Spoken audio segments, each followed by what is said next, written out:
Yo, Pete Forsey, the podcast. We got episode 7. Thank you for joining me. I'm going to begin by apologizing, okay? I record this here on Thursday, February 21st, and I got to admit I'm under the weather, not feeling too great, and I was thinking about just blowing off the entire 7th episode, pushing it back to next week, but then I remembered what my head coach said, my first college baseball coach. He told me, buddy, there ain't no days off in this world. Ain't no such thing as a day off. So I said, you know what? I'm not going to skip one episode. I put one episode out weekly. I'm going to get it done. And plus, there's just too much to talk about. We got too much going on, too much locally, a few national things, something I wasn't able to hit on last week that came out Friday. I'm going to talk about that. I'm going to talk about Colin Kaepernick. I'm going to talk about the AAF, Le'Veon Bell, where I think his suitors are and his future. I'm going to talk Carlos Martinez and the injury. He's going to be out 2 weeks. And then I'm going to talk Manny Machado. He got signed. But first, we have to talk about the most pressing topic that's going on in St. Louis. I will hit that now. Thank you for listening to episode 7 of the podcast. I begin with what is all the rage in St. Louis, Missouri. The St. Louis Blues are going for 12 in a row this evening, February 21st, down in Dallas. They take on the Stars and the Road Warriors that are the St. Louis Blues. 17-9-3, have a great shot at their 12th consecutive victory. Coming off an overtime win against the Maple Leafs, Ryan O'Reilly puts one top shelf for the game winner, and they are absolutely hot right now. On the heels of their new head coach, Craig Berube, they have turned things completely around, a 180 from when they were managed by head coach Mike Yeo. A lot of talk of Joel. No, I'm not talking about Binnington, the new goaltender, playing absolutely fabulous right now. I'm talking about all the way back in 2003, still on the minds of Blues fans and me in particular. Why in the hell did we fire Joel Quenneville? Joel Quenneville, of course, the Colorado Avalanche product. He was part of their 1996 Stanley Cup champion roster. He was on their coaching staff, and he parlayed that into a head coaching gig with the Blues. The Blues went to 7 consecutive playoff appearances, and then, of course, Quenneville was erroneously fired during the 2003-2004 season when, at the time, they were on their way to not making the playoffs. Quenneville then would return to the Avalanche for a short stint as their head coach, and then he would go on to the Blackhawks, of course, where he would win 3 Stanley Cups, 2010, 2012, and 2015. I believe those were the years, but nonetheless, 3 Stanley Cup championship years for Quenneville. I still don't get it. That's back when I was heavy watcher of the NHL. Watched almost every Blues game. Had some absolute studs on that team. Al McGinnis, Chris Pronger, Fred Brathwaite, Tyson Nash. Just some absolute dudes. And Quenneville had those guys playing hard. Very happy for the Blues, going for 12 in a row tonight. I think they get done down in Dallas, playing excellent on the road. But I still want to know, why in the hell did the Blues fire Quenneville? I'll never understand it. This weekend I was with some friends, big Blues fans. They were talking about the goaltender, Binnington. Yeah, he looks great. But the Joel that I want to talk about is not Binnington, it is Quenneville, and I'm still searching for answers as to why Quenneville was fired back in 2003. I remember I was outside. 2003, I want to say I was, how many years is that? I was 8 years old. I was 10 years old. 10 years old, I'm shooting hoops, and my dad runs outside, says, Pete, Quenneville just got fired. And I'm still just flabbergasted now as much as I was then. I want to know why Quenneville was fired. I want some answers. The Blues could have had their Stanley Cup championship by now. Someone please offer me a solution. Staying local here, I shift down to Jupiter, Florida, where the St. Louis Cardinals, of course, have spring training going on. And it was reported 2 days ago Carlos Martinez will be shut down for 2 weeks due to weakness in his shoulder. And this will delay his build-up for the 2019 season and it couldn't be more of a backbreaker for Carlos Martinez and quite possibly the Cardinals and their team itself. Listen, nothing's happened yet. Okay? Nothing has happened as far as play is concerned, into which wins and losses are affected. But I just can't help but think. I can't help but think of all the times I read, wherever you get your news, whether it's the St. Louis Post-Dispatch for those that are local, whether it's online at MLB.com, wherever you like to get your Cardinals news, how many times do you hear from coaches, players, at the beginning of the season, middle of the season, and at the conclusion of the season that trace it back all the way to spring training and a delayed start or a disruption in routine that threw off an entire season? That's all I can think about when I heard that on Tuesday with Carlos Martinez. And it's not like Carlos Martinez came up and felt a sharp shooting pain down his arm that he did not experience before. It was said by Mike Schilt on Tuesday that structurally the shoulder is fine. It's as strong as 2016, they said, when Carlos, of course, had a great season. So this tells me that the weakness in his shoulder is a lack of attention to detail to prepare your body for a season. That is truly unbelievable. Carlos Martinez, who in his final 13 starts, in 12 of them, he did not go past the 6th inning. He was then shifted to the bullpen for 3 weeks, the final 3 weeks of the 2018 season. He was spectacular, but of course, he is paid, and he was expected to be a starter for the Cardinals. It's amazing. 200-inning season by Carlos that some people like to throw out the ace label for him. Carlos Martinez is not an ace, and maybe I will have to shift what constitutes an ace with the way pitchers are used nowadays. Very rarely do pitchers go 200 innings, but in my mind, the best pitchers pitch the most, and 200 innings is usually a good benchmark for that. So I am open to changing my interpretation of the criteria when looking at an ace. Carlos Martinez displayed once again by showing up out of shape to spring training the mental lapses he has all the time. Carlos Martinez has been criticized as a horrible fielder by those that watch the Cardinals closely. It's pretty much true. He jumps off the mound like he did a rail of cocaine right before the pitch was thrown. And a lot of times it leads to errant throws, it leads to him not setting his feet, and air-mailing throws over the first baseman's head or whichever base he is throwing to. There are mental lapses just about every fifth start with Carlos Martinez when he's pitching a gem and then all of a sudden things unravel and you get 4 runs off 3 walks in 2 innings in the middle of a game and the Cardinals lose. Carlos Martinez is a very effective player. Don't get it twisted. I'm not here to say that Carlos Martinez is a disaster because he's not. He's actually quite good when comparable to the rest of the MLB. And that's what his supporters always point to. Well, look at these numbers stacked up against this guy in the rest of the league since 2015. Yeah, okay, great. You're right. He's very good. But he also could be a lot better. He could be top shelf status if he just did a few simple things, like concentrate and focus. Stuff that doesn't show up in the stat sheet. Stuff that you see with your eyes when you watch the game. I had a little exchange with someone I know, Brendan Schaefer, KMOV, covers the Cardinals really great. And I mentioned that anytime I watch this player, I think that's what Carlos Martinez should be. Same type of stuff, happen to be from the same country, both right-handed pitchers. Luis Severino, for those baseball fans that watch the game often, Luis Severino is exactly what Carlos Martinez should be. He does everything that Carlos Martinez does, but he has bulldog mentality.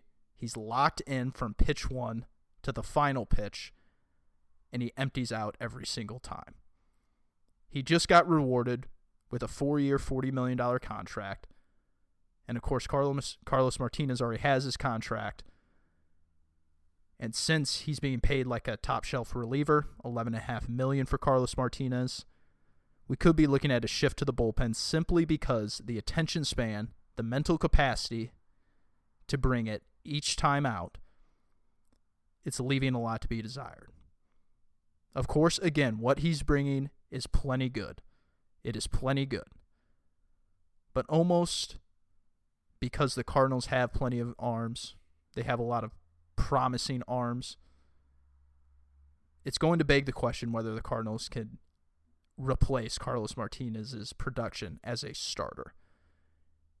And if they think they can do that, they may very well gamble on moving Carlos Martinez to the bullpen to optimize his strengths.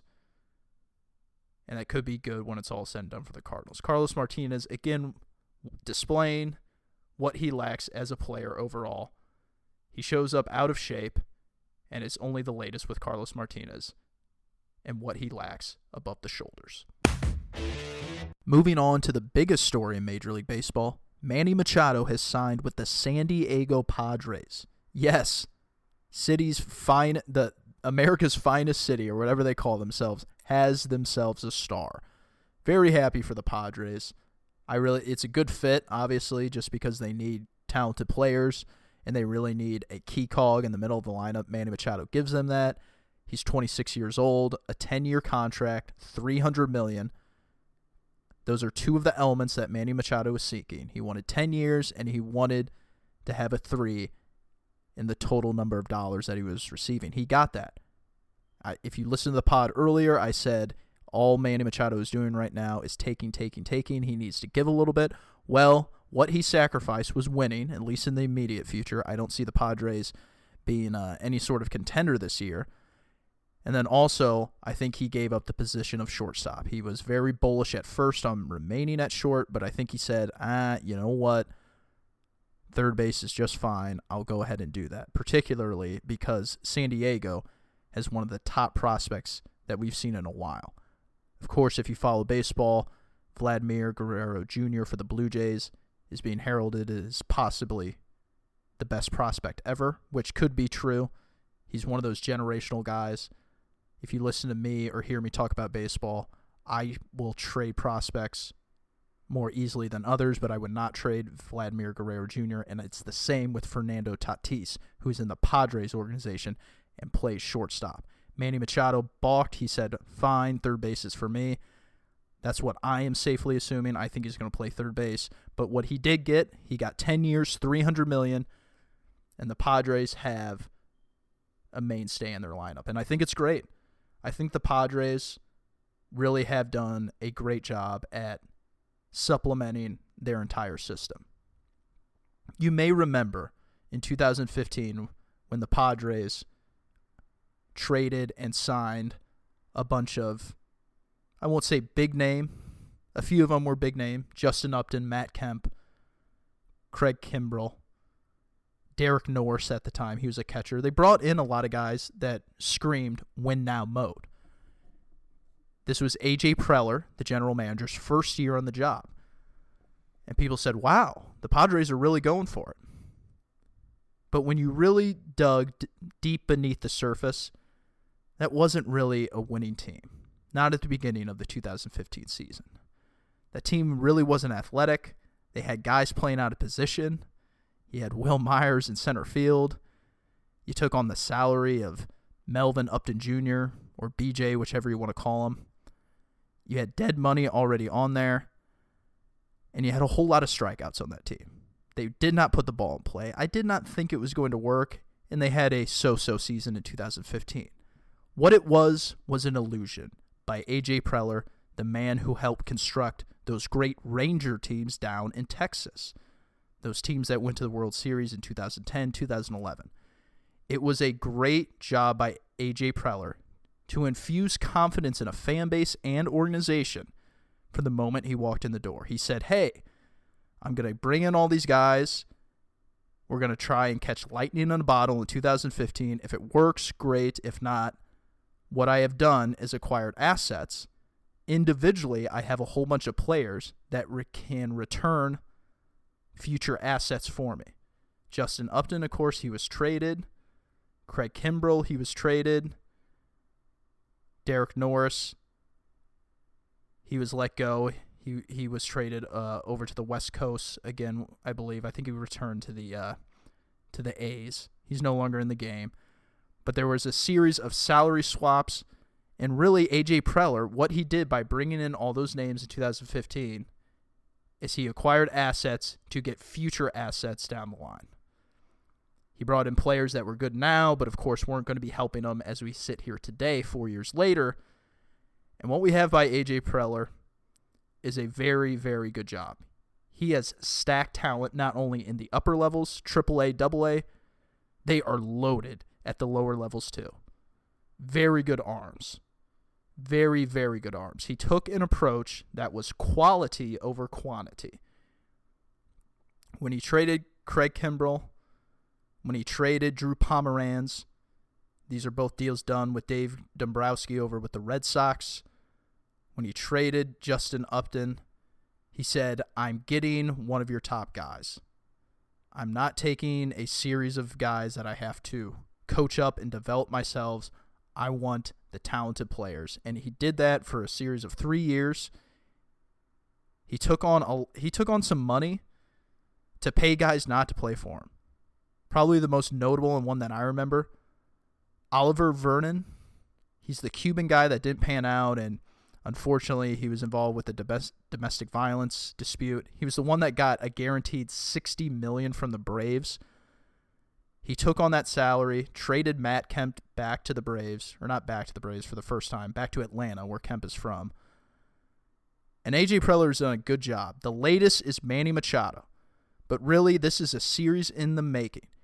He's done an excellent job getting top-end talent and building something not only at the upper levels, but also the lower levels. I'm going to be watching a lot of San Diego Padres baseball this year. Manny Machado is the latest example. AJ Preller and what he's done the last 4 years is the main example. Look out for the Padres here in the future. Moving on to football. You didn't think I was going to go a whole podcast without talking about football, did you? I begin not with the NFL, who, of course, has my attention 365 every single day. I start with the American, or the Alliance American Football, the Alliance as they're calling it now. And I watched it a little bit. I watched the Apollos and what's San Antonio? They got all those goofy names like Any Given Sunday or whatever. But they got the ugly uniforms and everything.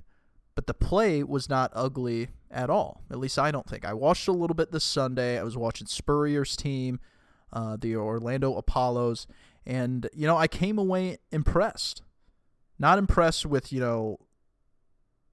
exactly, the players necessarily. Like, no one really stuck out to me. They all looked like guys who were on, the fringe of the NFL. It looked like preseason football to me. It looked like preseason football. These teams haven't been together all that much. I think they only said a month, which I thought was kind of a risky, gamble to begin with. You get coaches and players together only for 30 days and expect them to play anything near what a consumer needs to have their attention span, grab for a little bit. I thought that would be hard. It looks like preseason football, but it is enough, I think, that there is somewhat of a future for the AAF. Notably, I think they're doing a good job of understanding that they cannot compete with the NFL. Ultimately, I don't think anyone can, and I'm going to talk about the XFL here in a second. But the AAF seems to know its place. They're staying in their lane. They seem to understand that this is just a developmental league for the players that don't get a shot. The practice league players of the NFL, or at least of that caliber, who just need game reps, who for whatever reason weren't given the opportunity or weren't good enough for the opportunity, and they just need to play. And I'm seeing good coaches, Mike Martz, Mike Singletary, Dennis Erickson, even Spurrier, who have been around the NFL game in one capacity or another. Either a long-tenured head coach like Mike Martz, played and had a fabulous career like Singletary, or Spurrier, who's been around the coaches and obviously has a wealth of experience. and how to play the game. I think it's good because I saw some things that weren't very college. I saw some wider splits, some deeper route meshes and play designs. It really looked like a league that was developing and not one that was trying to, no teams out there were trying to just to like win the game.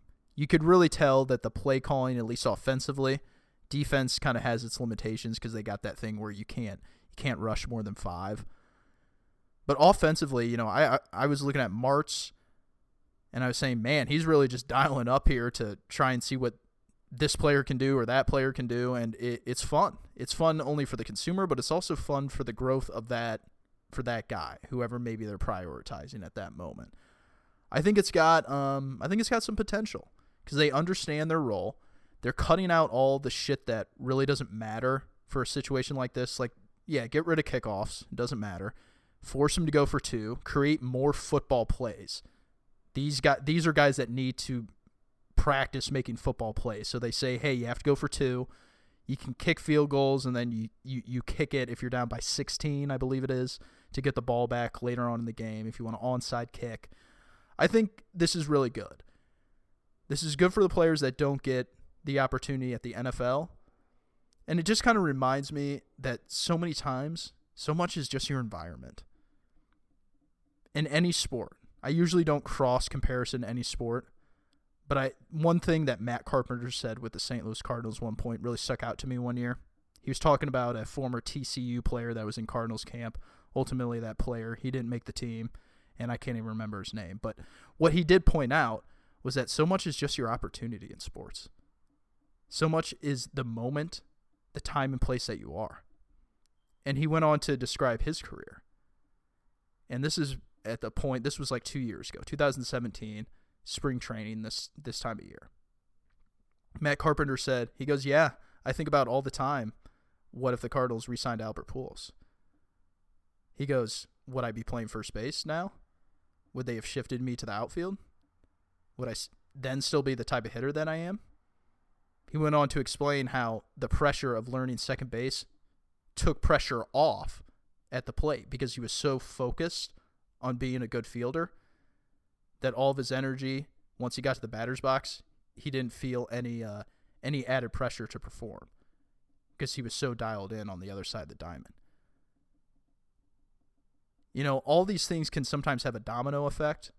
And in baseball, I think maybe that's less the case just because, the nature of the game. You can find something in a player with all the numbers that we have now that will give you a hint of optimism that he can play at the next level. But in football, man, I tell you what, you can get buried very quickly, particularly at the quarterback position. If you have I shouldn't say 7 offensive coordinators. If you have 3 offensive coordinators in 3 years, you are so far behind before you even start. If you don't have an offensive line to begin with to protect you, and you have a new head coach, and you have 3 offensive coordinators in 3 years, it's just like you don't have a shot. I remember Jason Campbell, drafted by the Washington Redskins. He was one of those. Never had a shot. I thought he was solid. I think if he was brought into a different environment, things might be different.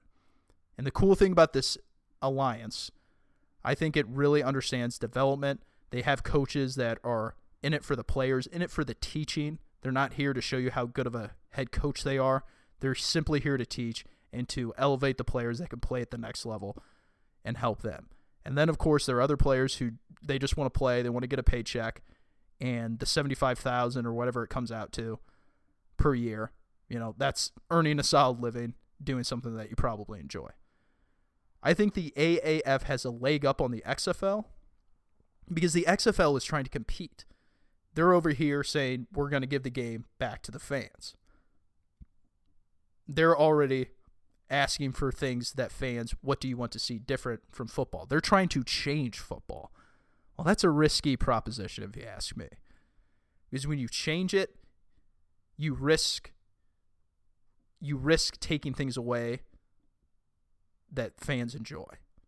maybe you ultimately change something that they find enjoyable, but you could also in turn take away something that is very key to the pleasure of football. Something that is unearthed by making such change. I don't know about the XFL. I don't know.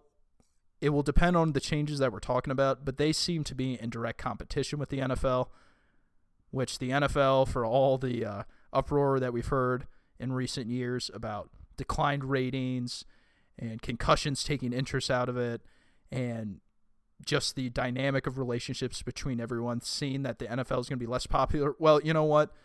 They still blow everyone out of the water in revenue. They're still doing very well. So I don't know about any league trying to compete with the NFL and actually succeeding. So in that regard, I don't like the outlook from the beginning on the XFL. Will I watch it? Yes, it's Vince McMahon. He's compelling. But overall, the AAF has it right. I think they know what they are. They're staying in their lane, and they're doing the right things here from the start. I like the AAF at the beginning. I'm going to watch some more next weekend. We'll see where it goes. But from the start, they look great. Okay, switching over to the NFL. This week, Monday, or no, was it Tuesday? Monday or Tuesday, franchise tag opportunities were given for the NFL teams. As of this recording here on Thursday, no player has been hit with the franchise tag or the transition tag. Not really a surprise. They usually, out of respect for the player, they typically don't do that until, the last day or so. That way they can open up contract talks and lead to an extension, which the player ultimately wants with the team that they're currently at. They use a franchise tag at the last minute. That's why you have a deadline. The only time you really see it is when a team is, trying to be petty, basically, whatever the kids are calling it nowadays. And I thought that might happen this year with the Pittsburgh Steelers. I thought GM Kevin Colbert might do that this year with Le'Veon Bell just to ruffle the feathers a little bit, but he went ahead and said, no, hey, this is over. We've had this drama long enough. We're not hitting Le'Veon with the tag now. And so Le'Veon will be a free agent.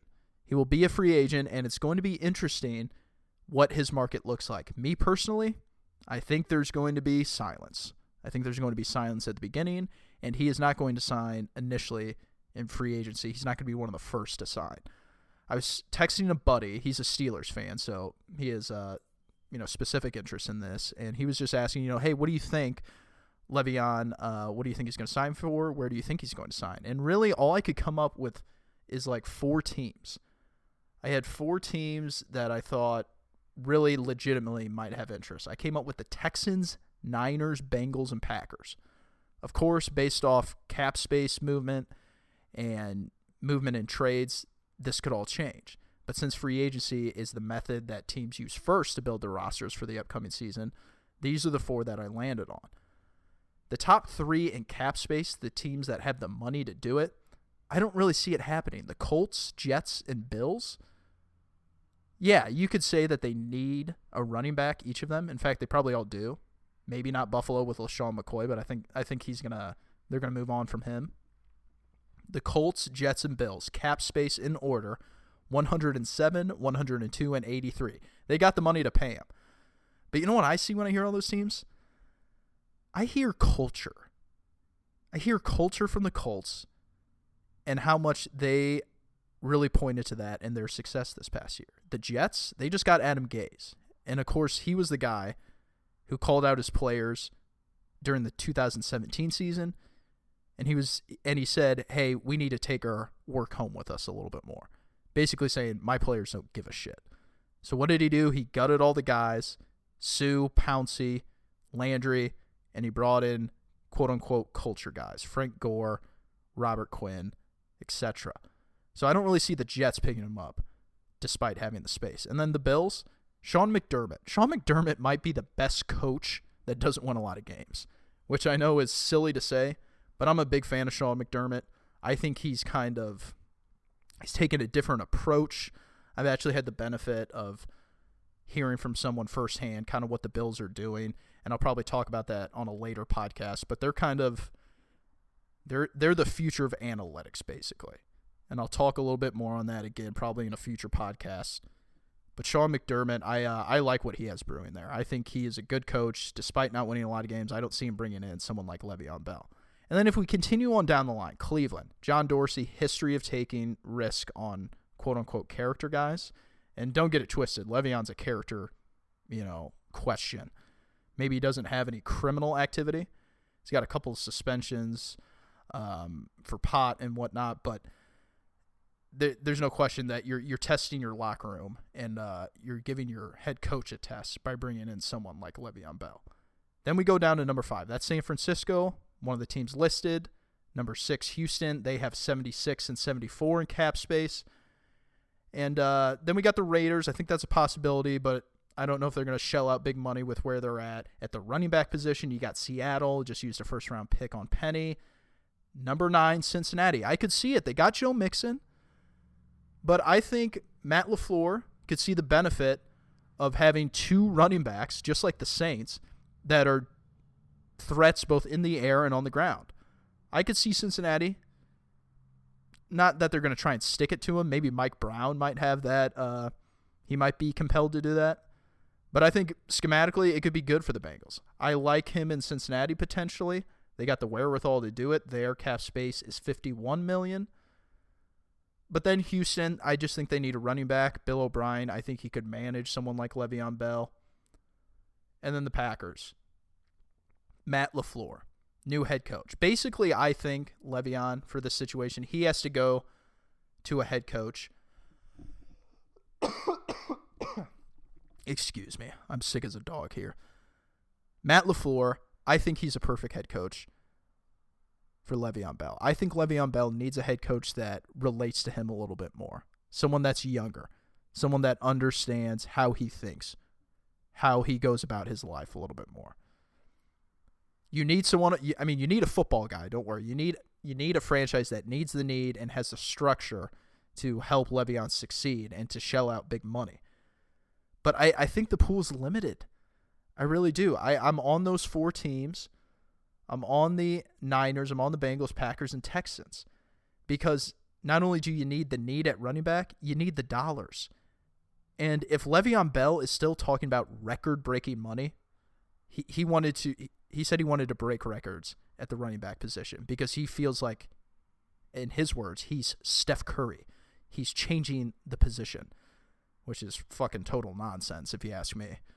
I remember he was talking about the way, his patient way, and how he runs the football out of the backfield. And he likened himself to Steph Curry because I guess Steph Curry's changed the game with 3-pointers and whatnot.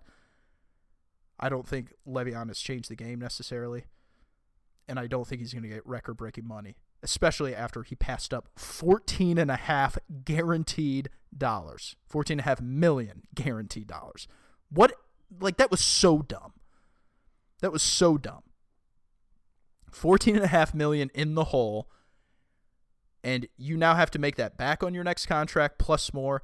So based off my simple math, I think Le'Veon has to get 60 guaranteed over the first 3 years, with 25 to 30 of that being in signing bonus from his future team to basically not project, but to stay with what he wanted, which is record-breaking at the position and exceed the total value, exceed the total guarantees in the history of the NFL. I don't see it happen for Le'Veon. You got a guy who basically will talk about contract demands whenever he so pleases. That was apparent with the Steelers. You got a guy who's been suspended twice, and he goes through social media doing his business just like his teammate or former teammate, Antonio Brown. Look, Le'Veon, great player. I think there's only a few teams that really need him that will shell out big dollars for him. I don't think it's going to be record-breaking. I think the Niners, Bengals, Texans, Packers, those are ones to look out for. I think they got the structure. I think they got the head coach. I think they got the need to sign Le'Veon Bell. But ultimately, I don't think Le'Veon gets what he wants, and that's big dollars, big record-breaking dollars.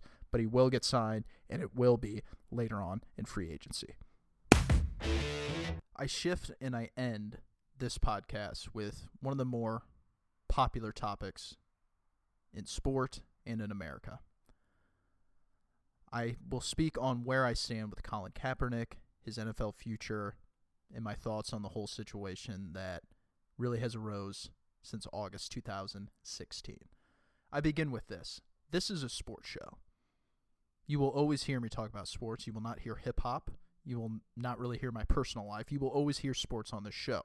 So for those of you that think I'm going down a political avenue, I don't really see it to be the case because Colin Kaepernick is an NFL player.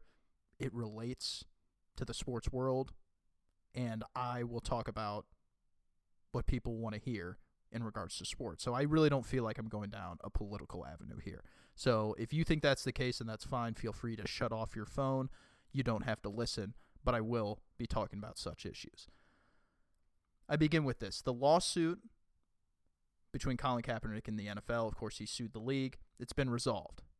Part of it is that any terms or anything discussed in the agreement or in the settlement, I should say, will not be discussed publicly. So we don't know what Kaep settled for, but it sounds like, if we're reading the tea leaves correctly, he took a whole bunch of money from the NFL.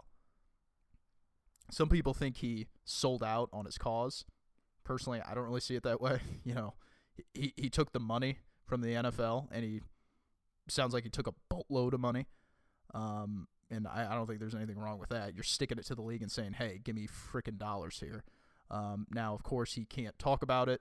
That's part of the agreement. But, I think he did pretty good for the lawsuit because really I didn't think he had a snowball's chance in hell to really get anything from the league. But it sounds like there was enough evidence that the league said, okay, let's just freaking end this, take the money, but shut up. So good for Kaep. In my mind, I don't care. Get paid, man. I'm all about, if you can get paid in this world one way or another, good for you. I don't have any qualms with him taking money for the league. I just smart business in my mind. I don't have any qualms with that. Despite what he's trying to get done here and bring to light to our nation. But more talking on what this all means, what his future is, and kind of just my personal opinion on the whole situation with Kaepernick. Let's start with this. Colin Kaepernick in 2014 was in his final year with Jim Harbaugh. It's hard to probably trace back this far, but Colin Kaepernick, during this 2014 season, this was the first year of his big contract, $126 million in total value. But of course, anyone that knows the layout of that structure, it was basically year to year after that first season in 2014. Basically a very long prove-it deal from Colin Kaepernick after that first season. He got a lot of money up front, but after that first season, the 49ers could get out from under it fairly easily. 2014 was a season in which the Niners went 8-8. There was a huge rift between the GM, Trent Baalke, Jim Harbaugh, and even Colin Kaepernick. From the coaches, and of course it's anonymous reporting, anonymous sources from journalists, but this is when Colin Kaepernick and his desire to play first surfaced. It was from coaches, it was from players. Even Jim Harbaugh himself never was completely sold on Colin Kaepernick and his viability and consistency to hold up in the NFL. I talked about the Ravens and Lamar Jackson this past season and how the offense they were running was merely a novelty. Their success lied in originality. That's exactly what happened with Colin Kaepernick. Late in the 2012 season, and then into the 2013 season, Colin Kaepernick was new and fresh to NFL defenses that it was hard for them to game plan and adjust and to properly execute when facing a quarterback and overall offense like the 49ers. By 2014, we saw it wear off. It had run its course. Colin Kaepernick and his deficiencies as a quarterback, they were shown. Colin Kaepernick, a guy with not very great accuracy, who does not change the plane on his throws, who only throws 95-mile-an-hour fastballs, who cannot beat man coverage, who does not know how to play from behind, who does not know how to manage a game very well. It was all exposed by 2014. For a season and a half, the 49ers built off a roster that was very complete. Great offensive line, Frank Gore in his heyday, Michael Crabtree, slew of wide receivers, excellent defense. They had a complete team to support Colin Kaepernick and to play very high winning football. They went to the Super Bowl. But by 2014, when the roster started to change a little bit, when defenses had time on their side, time elapsed to where they could adjust, Colin Kaepernick was not effective. Now, Colin Kaepernick certainly displayed some things that are worthy of recognition.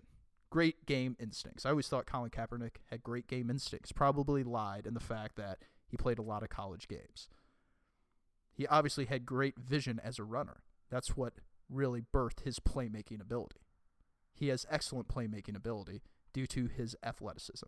And of course, he has a power of an arm, which leads to deep ball potency. Those are some of the strengths of Colin Kaepernick. But overall, Colin Kaepernick, the tape doesn't lie. The tape does not lie in that Colin Kaepernick is a fringe talent at the NFL level. Now, some people will point to and say, come on, he made it to a Super Bowl, led his team. Okay. Just like I got done talking about, that 49ers team was raw. Patrick Willis, Dante Whitner, Aldon Smith, Justin Smith. Okay, I could go on and on about that defense, that offensive line that had, 3 Pro Bowlers on it? They were excellent, that entire team. Colin Kaepernick had some excellent games. We know Green Bay, and he just ran all up and down the field at Candlestick against the Packers. He had some great games. But as far as leading, I saw some spurts. I saw some games. But overall, I saw team football. And the overall ancillary parts added up. That led to the 49ers making the Super Bowl. Just to reiterate, I haven't even gotten to August 2016. But to continue, 2014 is when it first started to surface after he signed his big contract that Colin Kaepernick had turned into a diva. Braylon Edwards would later go on in September 2016, and he would say that's when things began to change. Colin Kaepernick was not the same, chip on the shoulder, out to prove that he can play in this league. He had signed his contract. That's when the Bose headphones went on. And down the road in 2015, when Tom Sula was the head coach, that was the headphones era, which, for those that don't remember, Colin Kaepernick reportedly, by numerous sources from the Bay Area, was wearing headphones, head down, not talking to anyone during the 2015 season. He would later be benched in favor of Blaine Gabbert. So we're not even into the 2016 season yet, and Colin Kaepernick's desire to play and his desire to be great is already in question. And his 2015 season, it ended with a shoulder surgery in November, and then in January, there was a right thumb and left knee surgery from Colin Kaepernick. So now we fast forward to August 2016. It was August 26 that it was first reported that Colin Kaepernick sat during the national anthem. It would later be brought to light that Colin Kaepernick, this was not the first time he sat. 2 preseason games before that, he was sitting on the bench. However, he was in a tracksuit because he was not cleared to play yet because of the injuries that I just mentioned. But it was August 26th that we first found out that Colin Kaepernick chose to not stand for the national anthem. We go into the season, into October. Obviously, I will skip over how people felt about it, who said what, as far as from a public perspective. But it's October 12th, 2016. Colin Kaepernick decides to restructure his contract with the San Francisco 49ers. He decides to forfeit 14.5 in injury guarantees for that season. He does this so that way he is afforded the opportunity to showcase himself to other teams, and he restructures his contract under these terms so that he can decline or accept a player option of $16.5 million. And if he decides to decline it, he is then a free agent. That's ultimately what Colin Kaepernick did on October 12, 2016. It was a few days later, Colin Kaepernick made his first start for the San Francisco 49ers. So, Colin Kaepernick got his first start after he decides to restructure his contract and forfeit injury guarantees. That tells us the 49ers had no intention on playing Colin Kaepernick because there's no way in hell they wanted to get locked in to $14.5 million guaranteed the following season in 2017. Colin Kaepernick would then go on to go 0-6 the rest of the way until the Chicago game in December. Chip Kelly would bench him in favor of Blaine Gabbert. You will hear me say all the time, a record from a quarterback is not a good indicator of their play. But 0-6 tells me that you're obviously not an otherworldly talent or skilled player enough to win a game. Typically, the very good quarterbacks, the great, the elite, they don't go 0-6 under any circumstances. And that is not an indictment on Kaepernick, but I think we can all agree, given 0-6, he is certainly not great or elite. So we'll just throw that in there for now. Colin Kaepernick would go on to win one more game against the Los Angeles Rams in 2016. And then, of course, he would decline the player option off a new regime that comes in, Kyle Shanahan, John Lynch. And he expected to be signed by an NFL team. He obviously has not, as we sit here today in 2019, February. Colin Kaepernick was brought in by the Seattle Seahawks between the time he elected to hit free agency and now. He was brought in by the Seattle Seahawks, and the Seattle Seahawks said, Colin Kaepernick's a great player. He's a starting caliber player in this league. This is head coach Pete Carroll, and someone will give him a shot. Of course, no one has given him a shot. But these comments by Pete Carroll brought up significant outroar. They brought up significant outroar because they said, Coach Pete Carroll said he's a starter. Why wouldn't they sign him then? Don't you want great players on your team? Something to that effect. But really what Pete Carroll did is he brought to light exactly the reality of the quarterback position in the NFL. You do not want two starters on your team. They have Russell Wilson, someone in my mind who's going to be a Hall of Famer. The last thing Pete Carroll wants to do is to bring in a player that potentially questions his power. Tony Romo once said, and he's a man that speaks from experience, he said oftentimes quarterback changes, it's the players who make those decisions. Because once it's permeating through the locker room that they don't believe the man under center is the right man on the roster, the coach runs the risk of losing the locker room. So in that regard, Pete Carroll was just telling us the reality of the NFL. You do not want someone just as good or someone who is capable of being a starter as your backup quarterback. You want someone that can go 2-2 in case your starter gets hurt. And that's what you want at the backup position. You do not want someone to challenge your starting quarterback. The Seattle Seahawks are the only team that brought him in for a visit, Colin Kaepernick. And they are one of the teams, the few, that schematically fit what Colin Kaepernick can do at the NFL level. The other team was the Baltimore Ravens, two teams that I thought, out of three, were the correct fit for Colin Kaepernick. Of course, the Ravens discussed it. So the two teams, 2 out of 3 in my mind, at the time of 2017 that fit what Colin Kaepernick could bring to the NFL level, they discussed it. They considered it. But after his girlfriend posted a picture on the internet that depicted Ray Lewis as a loyal slave to owner Steve Bisciotti of the Baltimore Ravens, the Ravens took it off the table.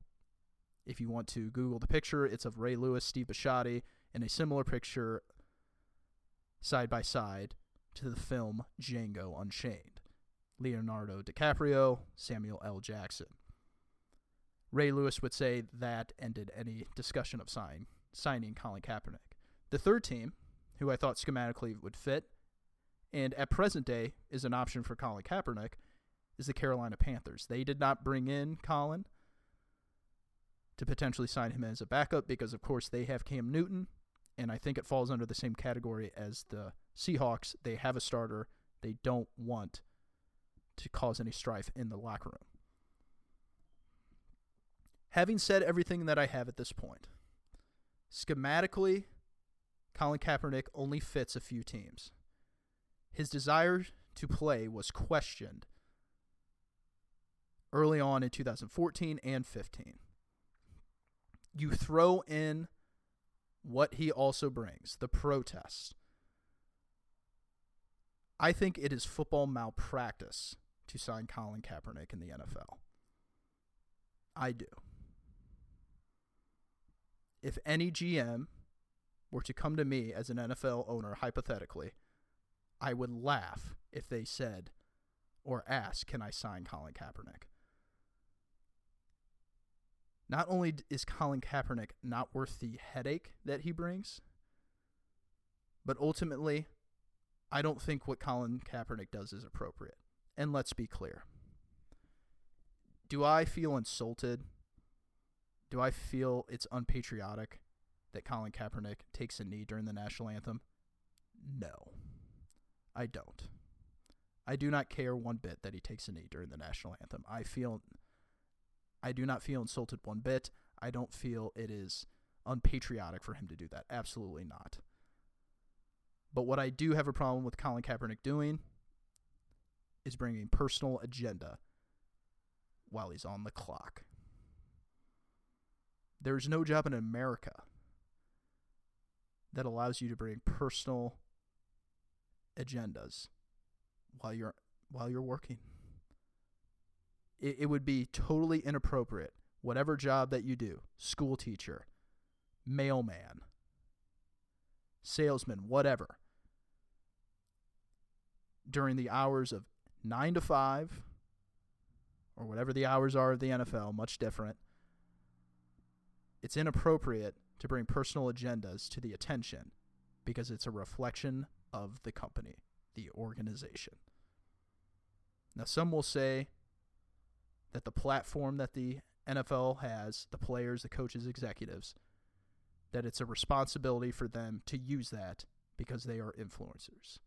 If you believe that, you can stop right now. We can stop having the discussion because we fundamentally disagree. I fundamentally disagree that there's a responsibility if you have such a large platform, if you have such a medium that is of influence. I do not agree. I do not agree that you have to utilize it. If you want to utilize it, that's fine. However, I believe it should be when you're away from the facility, away from your job, when you are not on the clock.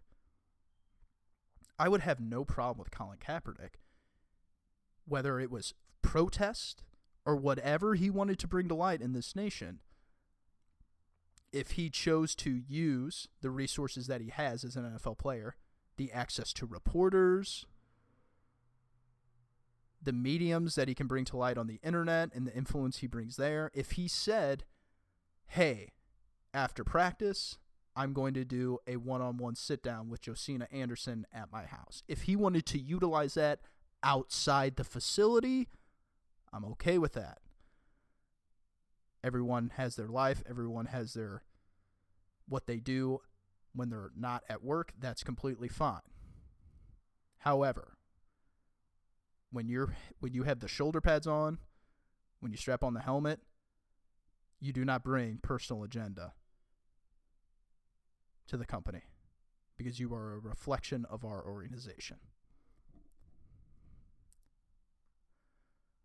So just to be clear,